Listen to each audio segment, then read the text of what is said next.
Ọwọ́ ti tẹ ọkùnrin kan tó múra bíi obìnrin nípínlẹ̀ Niger.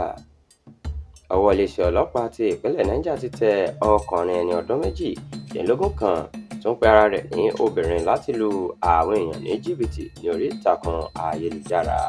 Afurasí ọ̀hún tí orúkọ rẹ̀ jẹ́ Victor Ugu ló ń gbé ní agbègbè Easy Life ní ojú ọ̀nà Kaduna lásìkò tí èdè àìyedè bẹ́ sílẹ̀ láàrin rẹ̀ àti ọkùnrin kan tí ó ń jẹ́ Peter ní ọwọ́ tẹ̀ ẹ́. Alukoro fún iléeṣẹ́ ọlọ́pàá ìpínlẹ̀ Niger Wasiu Abiodun ló fi ọ̀rọ̀ yìí síta lọ́jọ́ Àìkú Sunday tó kọjá. Ó ní ọjọ́ 16 oṣù kẹwàá ọdún yìí ní dédé aago 6 ìrọ̀lẹ́ tí àwọn ọlọ́pàá wà ní ibùdó wọn ni wọ́n gba Victor Ugu mú. Gẹ́gẹ́ bí àtẹ̀jáde ọ̀hún ṣe sọ, arákùnrin Peter jẹ́ kó di mímọ̀ pé òun ti ń sa ipá òun tipẹ́tipẹ́ láti lè rí i pé òun fa Victor lé àwọn ọlọ́pàá lọ́wọ́.